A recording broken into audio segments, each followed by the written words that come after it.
Okay, I've been using the AeroPress for about 4 months now, so I thought it about time to put a bit of review up of the product and how I use it. The instructions do explain 2 ways of using the AeroPress.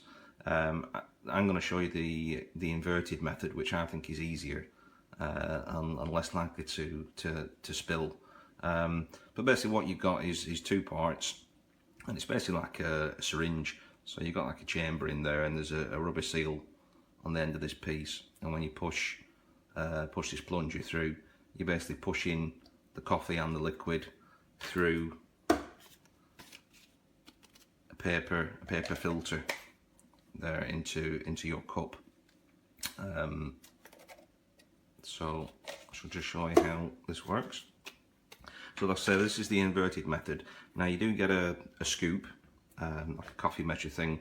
I use one of these full of coffee beans, grind them, and then put the little funnel in there, put the coffee in there. So we're at that stage now. We've got a kettle with just boiled water. Now the idea is you're not supposed to generally put just boiled water onto coffee, because it kind of burns it and gives it a bitterish sort of taste. So you can either wait a few minutes for that to cool down. I think the optimum's about 80 degrees C. But what I like to do is to just pour the water into the cup.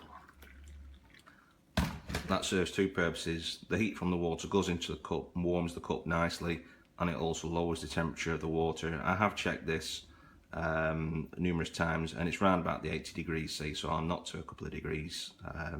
So this is basically the way that I would do this. So water into the AeroPress and give that a stir for about 10 seconds. You do get a black plastic stirring sort of blade in with the kit, which I don't tend to use. It's a bit clumsy. So give that a stir for about 10 seconds. Like I say, you've already got 1 filter paper in the filter end. You do get quite a few. That goes on the top, and then you wait for about a minute, and that's sufficient to get the flavour out of the coffee. So we'll come back in a minute.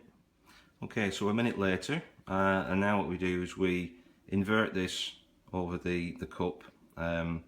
So we do that in one movement. We don't want any leaks or any drips to go all over the work surface, so we'll just turn that up like that. Now you shouldn't get much coming out there at this stage. You can get the odd drip, but that's about it. So what we need to do now is we need to apply pressure to the plunger and push all that coffee through the filter and into the cup. So you can use 1 hand, but I find it easy to do 2, and you just basically just the weight of your hands on top of the AeroPress, and it should take around about 20 seconds to push all that liquid through. Now when it gets down to the bottom, you'll just see in there that there is you can just see in there there's coffee, then there's like a section of air in there, so you'll hear when that air starts to go through the filter, and then you know it's all the water's through.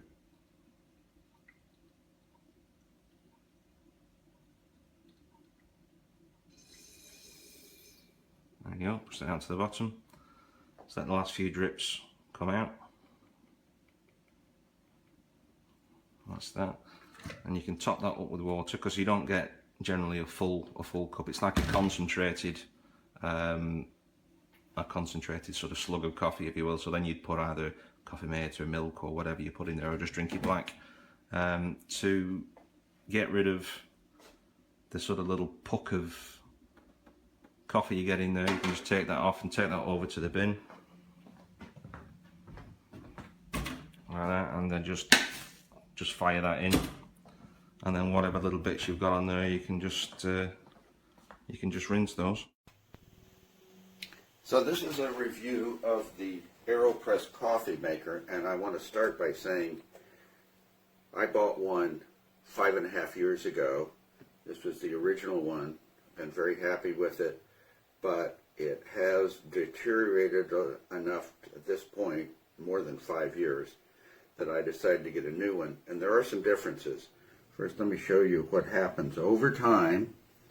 I don't know if you can see, there's crazing inside, and if you see it this way, but so that can cause water to leak around when you press it in here. You can kind of see it goes from tight to loose there. Now, I imagine some of this may be just because of, with age, this part's broken down. But anyway, almost everything is identical. The funnel and the filter holder and these parts are unchanged, but the two main components are made out of evidently a new plastic, and maybe that's because they've just figured out that that would work better and wouldn't suffer the crazing problem that I had with the original. You know, it arrives really quite snug, which is good. Makes great coffee. I've used other methods, including French press. I'm convinced that this is the ideal way to make a single cup of coffee.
Thanks, AeroPress. Best Father's Day gift ever. After this, I won't be able to drink regular commercial coffee anymore.